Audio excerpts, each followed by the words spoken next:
Friends, very good morning. Welcome to Study from Home, a program initiated by Karamahan Public School, Vrindavan. In this state of COVID-19 pandemic, we provide you virtual classes directly to your home. In the 11th standard business studies, we started with our chapter 8, small business and enterprise. And the very first thing that I started with by telling you the meaning of enterprise. ठीक है? अब जब मैंने आपको enterprise का meaning बताया था, तो मैंने आपको यही बताया था what is the meaning of entrepreneurship.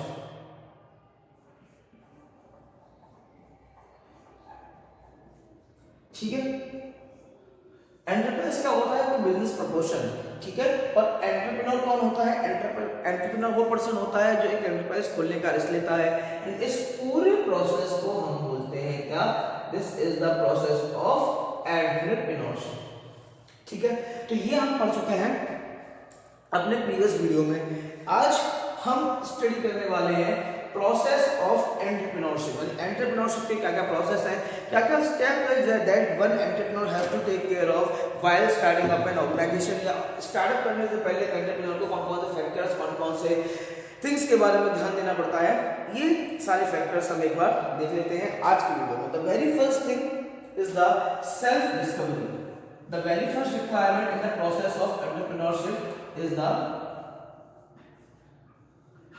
self discovery.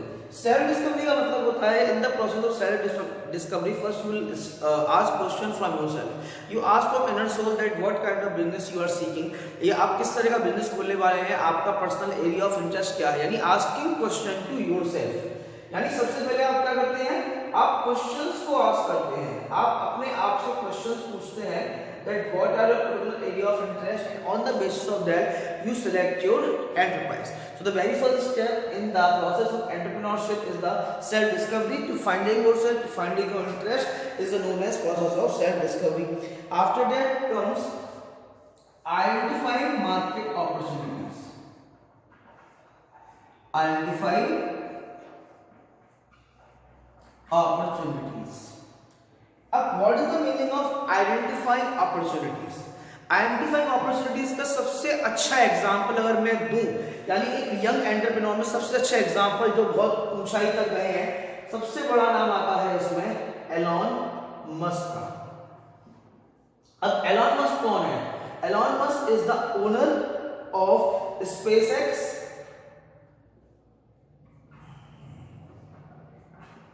And Tesla Motors.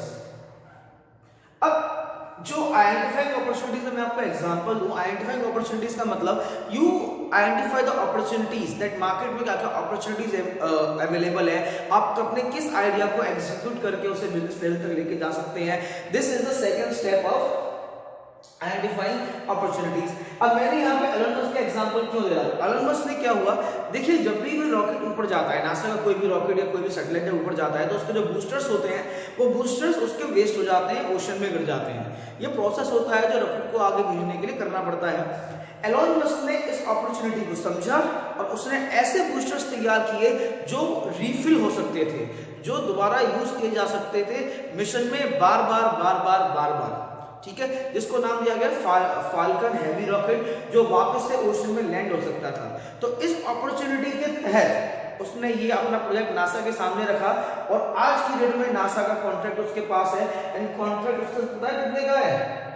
$500 billion का कॉन्ट्रैक्ट है एलन मस्क के पास, नासा का।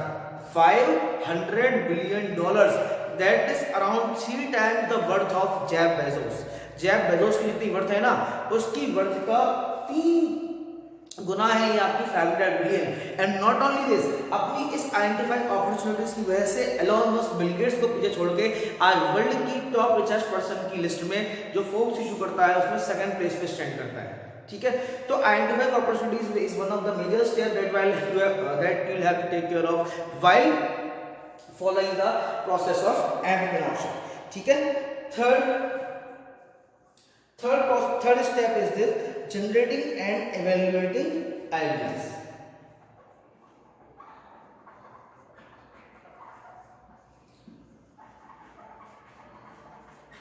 Generating and evaluating ideas.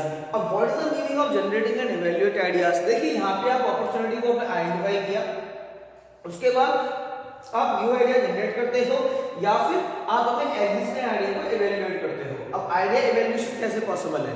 The idea evaluation is possible by discussing अपनी टीम के साथ, घर में, या जो भी आपका मैनेजमेंट है, बोर्ड ऑफ डायरेक्टर्स है, आप उनसे आइडिया को डिस्कस करोगे। That will be the third process of generating and evaluating ideas. The next step would be planning. अब प्लानिंग क्या है? What is the planning in the process of entrepreneurship? Planning is setting up of objective. Setting up of objective, or should I say preparing the plan of action. This is exactly what planning is. Planning के अंदर हम ये सोचते हैं कि the planning bridges the gap between where we are and where we want to be, और उसके लिए हमें चाहिए क्या? ऑब्जेक्टिव। हम अपने ऑर्गेनाइजेशन के या अपने स्टार्टअप के या अपने एंटरप्राइज का ऑब्जेक्टिव सेटअप करते हैं, उसके प्लान ऑफ एक्शन के बारे में आइडिया करते हैं कि किस तरीके से कोई पर्टिकुलर एक्टिविटी कंडक्ट करनी है, उसके अल्टरनेटिव्स क्या है, वो अल्टरनेटिव्स हम किस तरह से इवैल्यूएट करेंगे, कौन सा अल्टरनेटिव हम अपने वर्क में अप्लाई करेंगे। तो ये सारे के सारे वर्क, ये सारा का सारा जो प्रोसेस है, ये आपका प्लानिंग में अप्लाई किया जाता है। तो हमने पढ़ा self discovery, identifying opportunities, generating and evaluating ideas, planning. ठीक है। एंड फिफ्थ जो इसमें प्रोसेस है, फिफ्थ प्रोसेस है हमारा raising startup capital. Raising startup capital, यानी इतना करने से ही आपकी मुश्किलें खत्म नहीं होती। आपको अपने बिजनेस को शुरू करने के लिए, आपको अपने प्रोपोर्शन को शुरू करने के लिए कैपिटल की रिक्वायरमेंट है। अब कैपिटल आपकी क्या रिक्वायरमेंट है? कैपिटल आपकी रिक्वायरमेंट है अपनी working capital and fix working asset and fix asset के लिए। तो उसके लिए आप सोर्स ऑफ बिजनेस फाइनेंस पर रिलाई करेंगे कि what kind of source of business finance you will select for financing your proportion. आपके स्टार्टअप को, आपके एंटरप्राइज को आप किस तरह का फाइनेंस अवेल कराएंगे, कहां से फाइनेंस अवेल कराएंगे, कौन सा सोर्स रहेगा, ओनर्स कैपिटल होगा, बॉरोड फंड्स होगा, उसमें भी कौन से तरह का फंड्स आप यूज करेंगे, ये आपकी टेंशन होती है। तो ये हमारा क्या है? This is the fifth point in the process of entrepreneurship. ठीक है। उसके बाद आपका स्टार्टअप क्या होता है? अपनी बिजनेस एक्टिविटी शुरू कर देता है। स्टार्टअप का मतलब क्या है? Beginning of business activity. Beginning of business activity.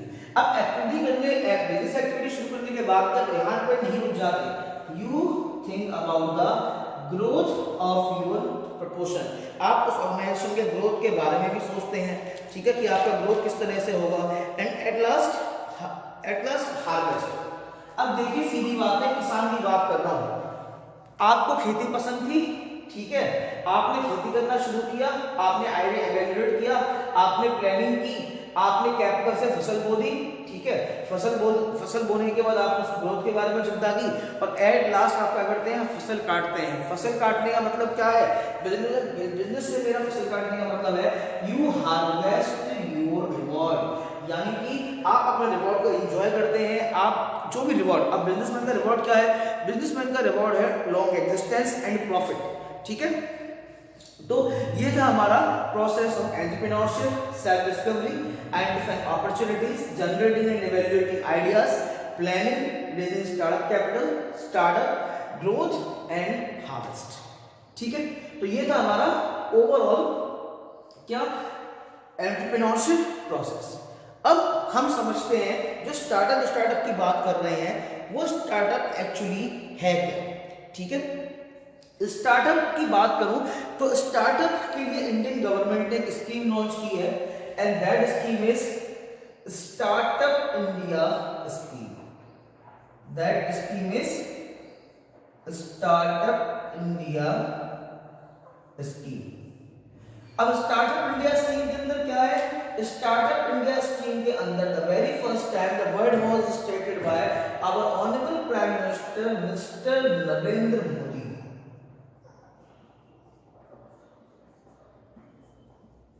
और स्टार्टअप इंडिया स्कीम के अंदर क्या किया गया है? स्टार्टअप इंडिया स्कीम के तहत ये उन्होंने जो लॉन्च की थी, कब की थी? ये की थी उन्होंने, this scheme was launched in the year of 15 अगस्त 2015। 15 अगस्त 2015। ठीक है, ये ध्यान रखेंगे यहाँ पे कि स्टार्टअप इंडिया स्कीम लॉन्च किसने की थी। अब स्टार्टअप इंडिया स्कीम को लॉन्च करने का मतलब क्या था? The startup India scheme was launch to support the startup and small enterprises of the Indian subcontinent. यानी इंडिया के जितने भी स्टार्टअप्स हैं, नए एंटरप्रेन्योर्स हैं, एंटरप्राइजेस हैं, उनको सपोर्ट किया जा सके। अब सपोर्ट कैसा? Support in the term of raw material, support in the term of providing market, support in the term of import and export, support in the term of tax exemptions, support in the term of financing and so on. ठीक है, तो ये सारे terms में small business को support करने के लिए ये स्कीम शुरू की गई थी। अब गवर्नमेंट स्टार्टअप को क्यों प्रमोट कर रही है? What is the reason behind that? Modi ही खुदा के बोले कि I am supporting the government. मित्रों, मैं आ रहा हूं आपको सपोर्ट करने के लिए। मित्रों, हम सपोर्ट करेंगे स्टार्टअप को। मित्रों, हम करेंगे जितने भी आपके स्मॉल इंडस्ट्री को सपोर्ट। क्यों करेंगे ऐसा? क्यों? बिकॉज ये जो स्मॉल स्टार्टअप है ना बेटा, ये सबसे बड़ी चीज इंडिया में क्या देते हैं? एम्प्लॉयमेंट। इंडिया जिसकी आबादी 120 करोड़ से ज्यादा है, वहां पे एम्प्लॉयमेंट बहुत जरूरी है। And doing work under any business organization will not get you employment to this country, but generating employment is the major task in this country, and these startups will generate employment in the country. and जब employment generate होगा तो national income country की बढ़ेगी, production बढ़ेगा, GDP, national income, employment, demand, supply, सारे factor हमारी economy के favour में हो जाएंगे। तो ultimately this was issued for the economic development of the country. यानी आप इनको सपोर्ट कर दो, अल्टीमेटली आपकी इकोनॉमी को सपोर्ट होनी ही है। So that was the vision behind issuing this Startup India scheme on 15 August 2015 by our Honorable Prime Minister Mr. Narendra Modi. ठीक है, तो ये थी स्टार्टअप इंडिया स्कीम। अब स्टार्टअप का मतलब क्या है? स्टार्टअप का मतलब क्या है? स्टार्टअप की डेफिनेशन क्या है? Startup is the any business organization. Startup is any business organization जो आपका प्राइवेट लिमिटेड फर्म में हो, पार्टनरशिप में हो, सोल प्रोप्राइटरशिप में हो। ठीक है, यानी कि कोई भी, ये पब्लिक कंपनी की बात नहीं कर रहे हैं, पब्लिक लिमिटेड कंपनी की बात नहीं कर रहे हैं। ठीक है, और जो स्टार्ट हुआ हो आपका not less than 5 years old, not less than 5 years ago, यानी कि 5 साल से पहले शुरू नहीं हुआ हो, और जिसका ओवरऑल टर्नओवर कितना हो? जिसका ओवरऑल टर्नओवर हो आपका 25 करोड़। That's it. उसको नाम दिया गया हमारा क्या?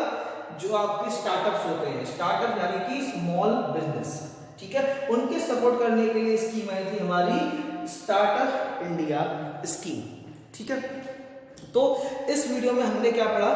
इस वीडियो में हमने पढ़ा कि process of entrepreneurship, Startup India scheme, and the meaning of startup.